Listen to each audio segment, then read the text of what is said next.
The Value of Honesty, a value tale about Confucius. Hello, I'm Sage.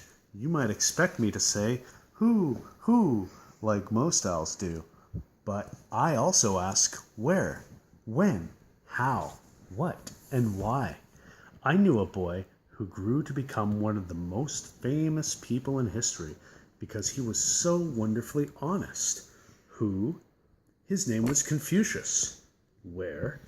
He lived in China. When? Over 2,500 years ago. How do I know it? That's easy.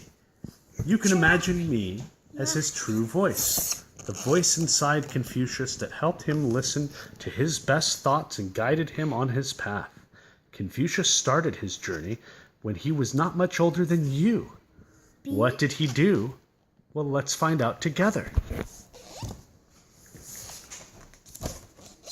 Once upon a time, in the Chinese province of Lu, there was a little boy named Confucius.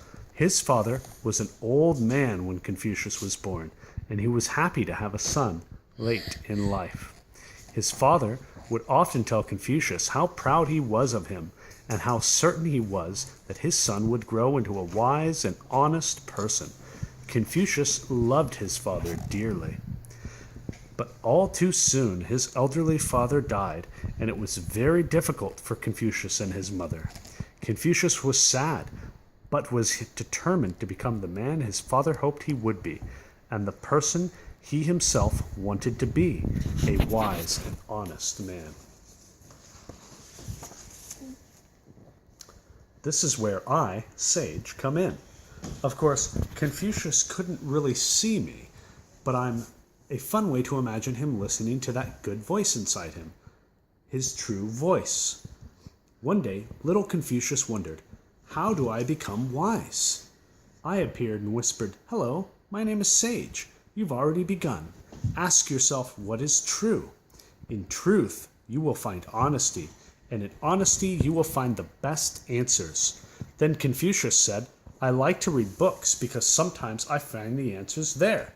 That is good, I replied, but not all wisdom is found in books. You can also learn by much watching and listening. And Confucius did learn by reading, watching, and listening. When the time came, Confucius got his first job tending cattle. How do I do it, Sage? He asked. I've never done that before. Ask yourself what is true, I whispered. Said Confucius. Maybe I could find out what is true by imagining how I would like to be treated if I were an animal, and then treat them in a similar way.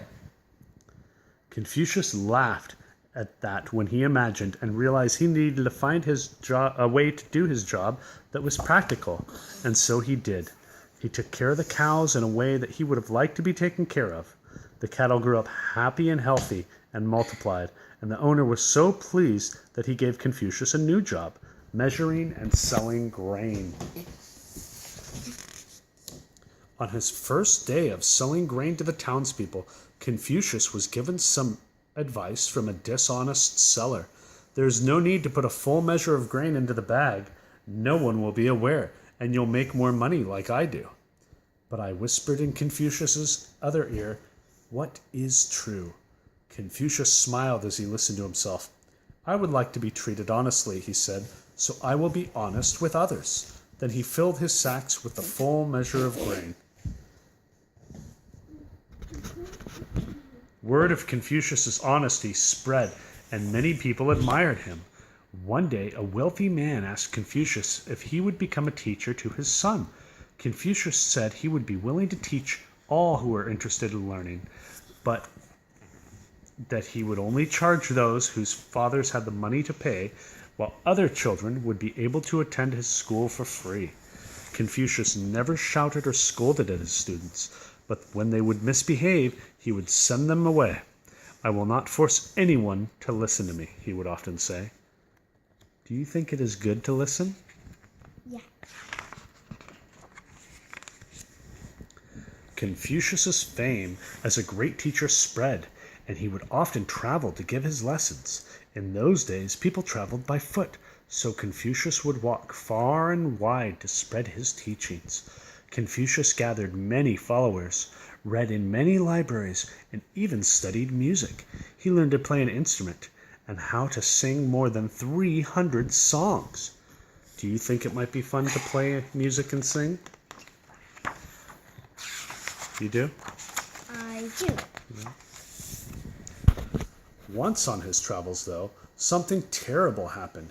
Confucius came to a city where he was mistaken for a man that looked a little like him, but who was an evil bandit who had robbed other people before. The people of the city captured Confucius and threw him into a dark and dirty prison. "You are an honest man, Confucius, and I'm sure they will release you," I said to him. Confucius smiled as he listened to himself. He trusted that his honesty would set him free. And it did. Confucius's reputation for honesty had spread so far that people came from all over to speak up for him. The people of the city were so impressed that they let Confucius go. "By your being honest," I said to Confucius, "others have gone out of their way to speak the truth about you." Confucius's reputation grew so large that he was called back to his home province of Lu and made governor. There he put his teachings into practice by dealing with everyone honestly. Because the government dealt with them honestly, the people of Lu became more honest with each other, and Lu became a happier place to live. By listening to his true voice, Confucius not only made himself happier, but everyone around him became happier too. Are you happier when you're honest and when people are honest with you? What? Are you happy when you tell the truth?